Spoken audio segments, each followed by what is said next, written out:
السلام علیکم ورحمۃ اللہ وبرکاتہ۔ عزیز طلبہ، کیسے ہیں آپ لوگ؟ ٹھیک ہیں؟ سال اول کی اسلامیات لازمی کا دوسرا چیپٹر آپ لیکچر لے رہے ہیں۔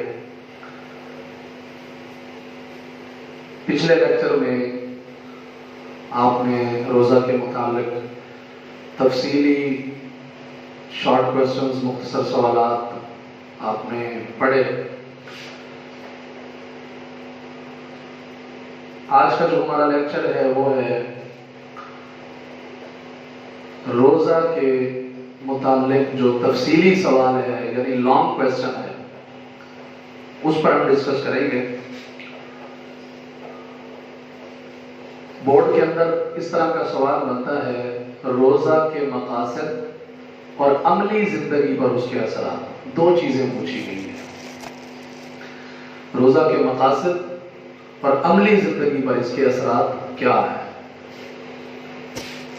روزہ رکھنے کا مقصد کیا ہے، کون کون سے مقاصد پورے ہوتے ہیں، اور عملی زندگی پر، پریکٹیکلی لائف میں روزے کے اثرات کیا مرتب ہوتے ہیں۔ تو چونکہ پچھلے لیکچر میں نے آپ کو تفصیل سے بتایا کہ روزہ کے بے شمار مقاصد بھی ہیں، بے شمار فوائد بھی ہیں، اور مقاصد آپ پچھلے لیکچر میں پڑھ چکے ہیں، تو ان کی میں مزید صرف ہیڈنگز جسٹ وہ آپ کو لکھوا دیتا ہوں۔ سب سے پہلے آپ نے وہ جو شیطانی ترغیب کا مقابلہ وہ آپ نے پڑھا، پہلی ہیڈنگ یعنی مقاصد میں یہاں لکھ رہا ہوں، یہ پہلا حصہ، پہلا پورشن مقاصد۔ اس کے اندر پہلے آپ لکھیں گے شیطانی ترغیب کا مقابلہ، یعنی روزہ رکھنے سے انسان کے اندر ایسی قوت پیدا ہو جاتی ہے جس سے وہ شیطانی چال، شیطانی ورغلاوہ، اس کی ترغیب سے انسان بآسانی مقابلہ کر سکتا ہے۔ اسی طرح آپ نے یہ پڑھا کہ نیکی کا ذوق پیدا ہوتا ہے اور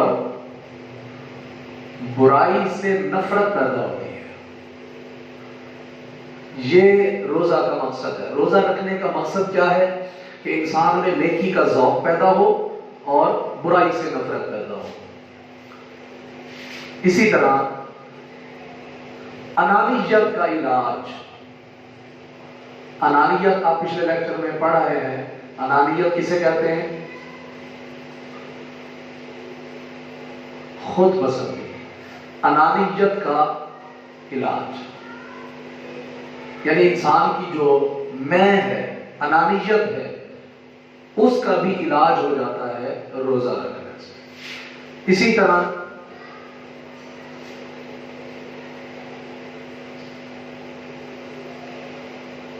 روزہ رکھنے سے انسان میں بے چارگی کا احساس پیدا ہوتا ہے،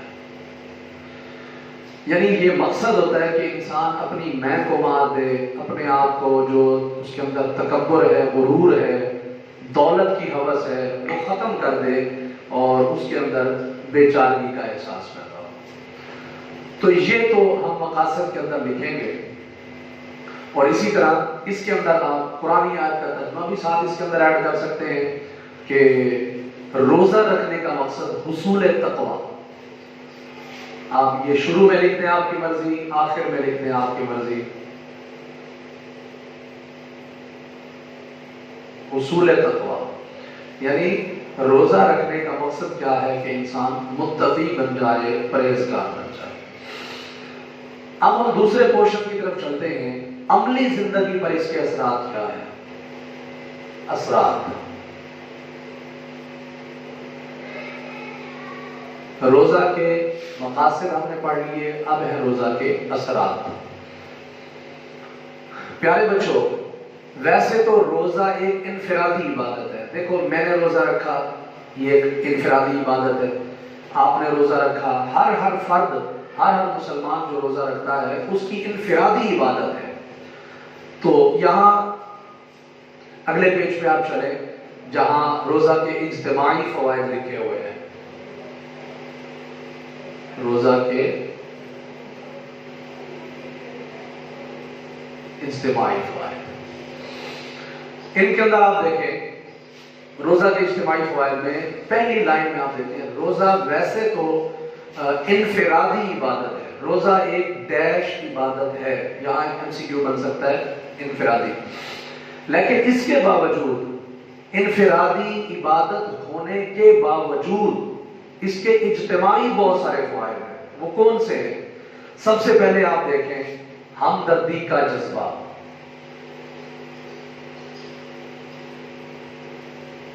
انسان میں روزہ رکھنے سے ہمدردی پیدا ہوتی ہے.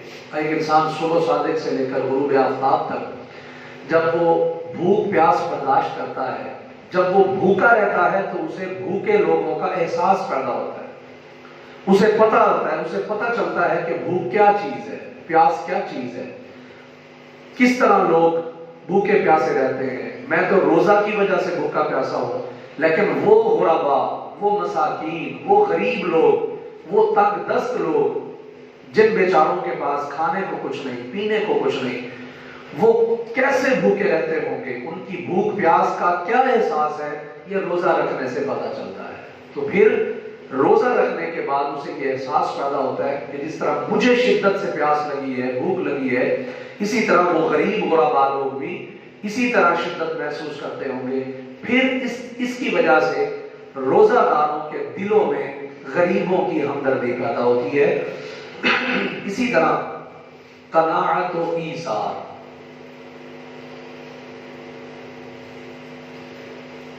قناعت و ایثار. قناعت کسے کہتے ہیں، ایثار کسے کہتے ہیں؟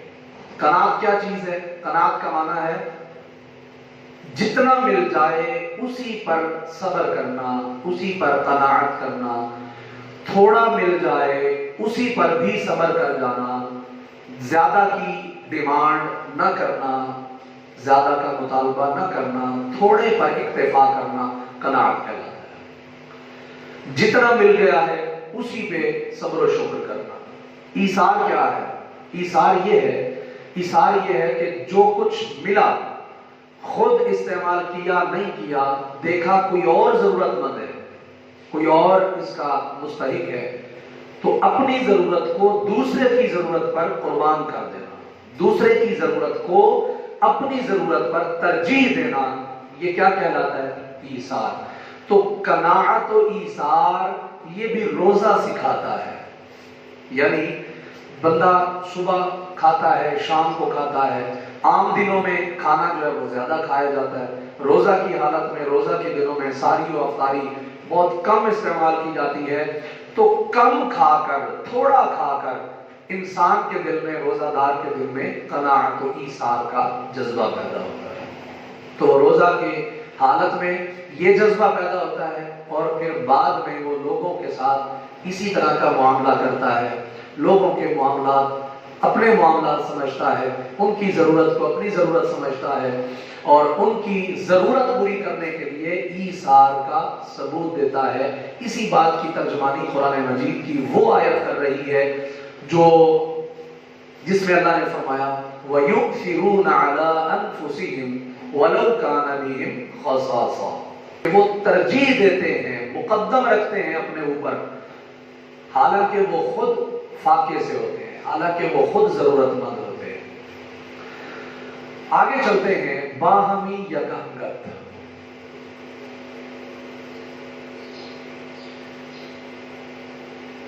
باہمی یکانگت، اتفاق، اتحاد.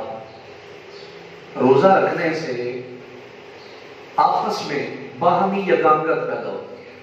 جس طرح آپ دیکھتے ہیں کسی بھی روزہ دار کو آپ دیکھیں صبح صادق سے لے کر غروب آفتاب تک یہ جو دورانیہ ہے اس کے اندر وہ نہ کھائے گا، نہ پیے گا، نہ اس کے علاوہ کوئی نفسانی خواہشات میں عمل کرے گا. تو اس طرح ان کے اندر باہمی یکانگت، ملت اسلامیہ، جتنی بھی عالم اسلام کے لوگ ہیں سب ایک وقت کے پابند ہیں، متحد ہیں، متفق ہیں کہ وہ جتنا بھی روزہ دار روزہ رکھتے ہیں وہ ایک وقت کے پابند ہیں، متحد ہوتے ہیں، کب سحری کرنی ہے کب افطاری کرنی ہے اس بات میں وہ متحد ہوتے ہیں، اور روزہ کی حالت میں نیک اعمال کرتے ہیں، زیادہ سے زیادہ قرآن پڑھتے ہیں، تو گویا روزہ کی حالت میں انسان کے اندر یگانگت اور باہمی اتحاد پیدا ہوتا ہے۔ اسی طرح مواسات اور غم گساری، مواسات و غم گساری۔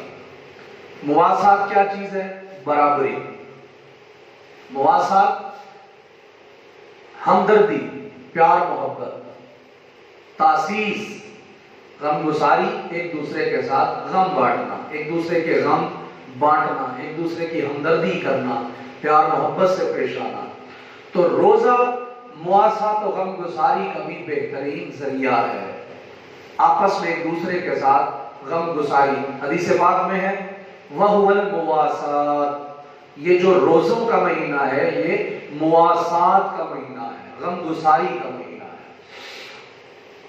اسی طرح یہ جو روزوں کا مہینہ ہے، روزہ رکھنے سے انسان کے اندر بہت سارے فزیکلی جسمانی طور پر بھی اس کو فوائد میسر آتے ہیں، مثلا صحت جسمانی۔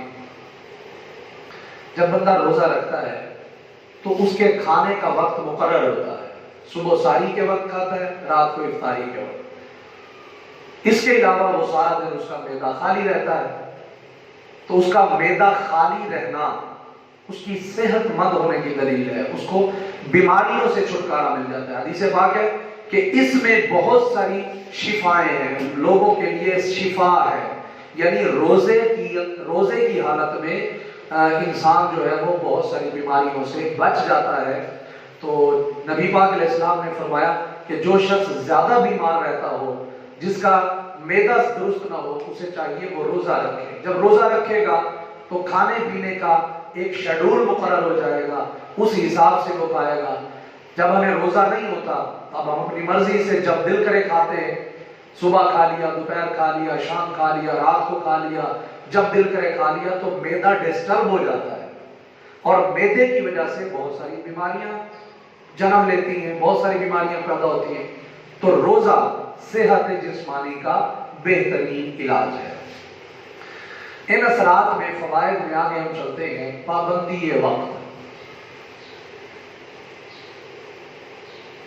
پابندی وقت دیکھیں، سحری کا ایک وقت ہے، افطاری کا ایک وقت ہے، روزے شروع ہوئے ایک وقت مقرر ہے، روزے ختم ہوئے ایک وقت مقرر ہے۔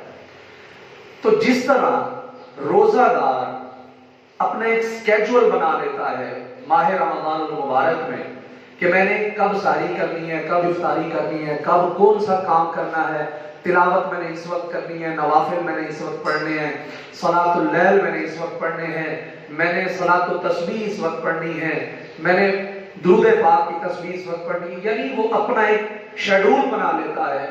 تو اس شیڈول کے مطابق وہ اس کے اندر پنکچوالٹی آ جاتی ہے، پابندی وقت اس کے اندر پیدا ہو جاتا ہے، جس سے وہ باقی مہینوں کے اندر بھی اسی عادت کو برقرار رکھتا ہے۔ اسی طرح آگے ہم ہیڈنگ دے سکتے ہیں رزق میں اضافہ۔ روزے کے بے شمار فوائد ہیں، بے شمار اثرات ہیں، ایک اثر اور فائدہ رزق میں اضافہ ہے۔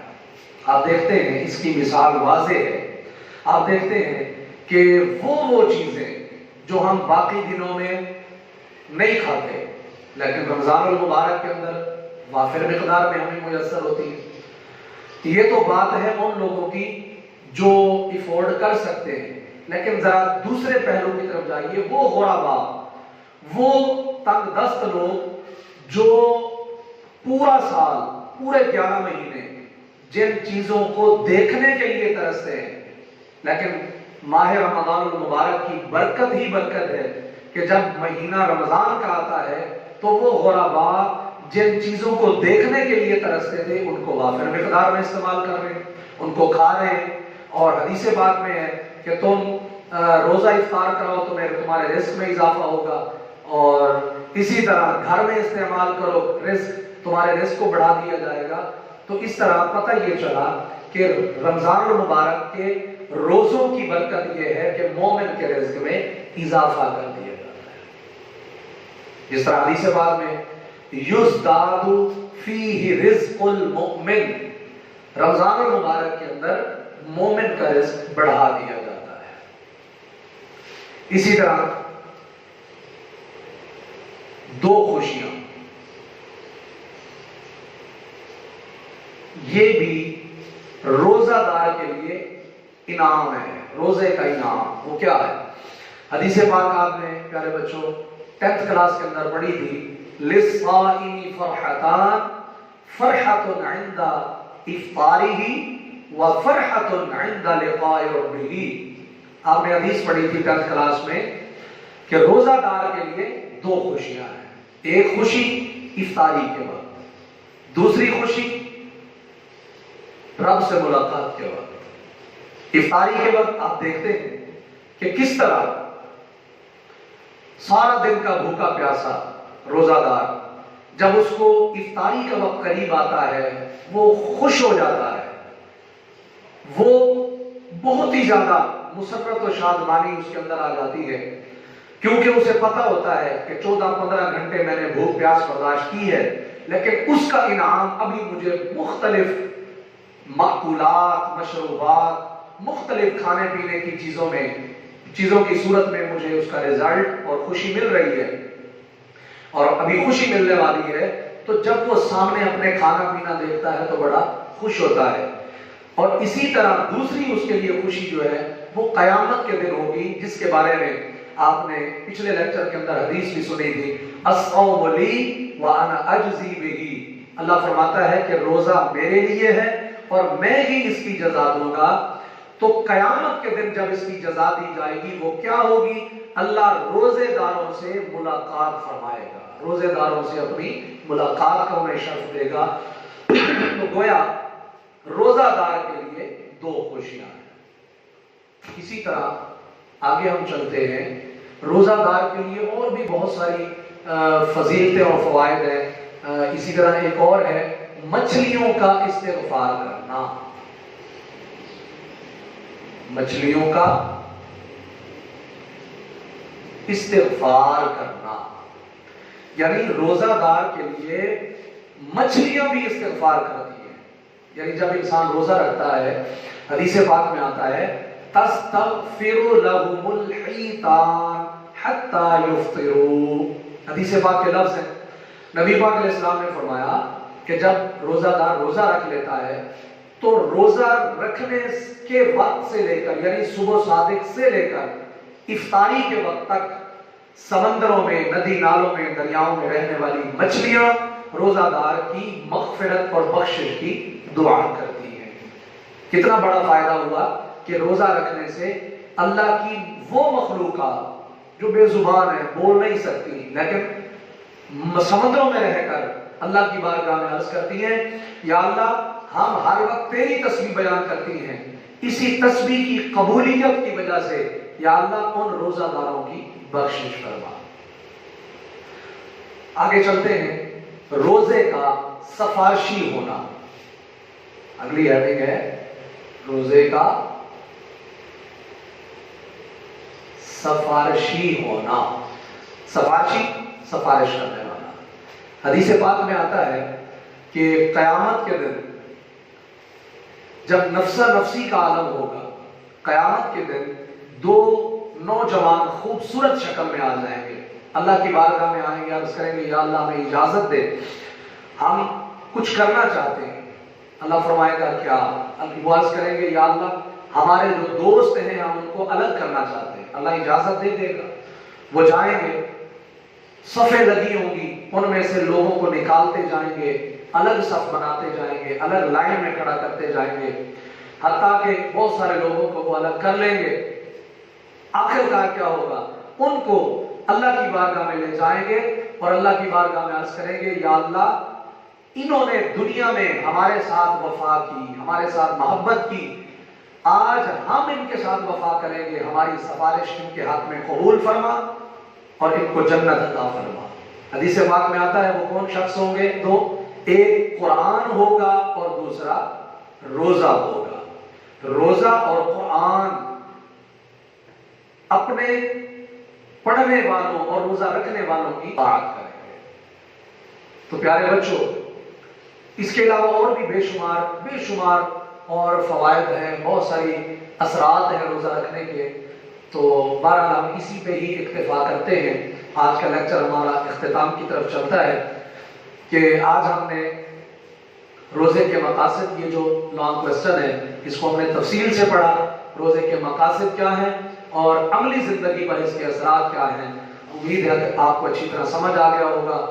اجازت دیجیے، اللہ حافظ، السلام علیکم ورحمۃ اللہ وبرکاتہ۔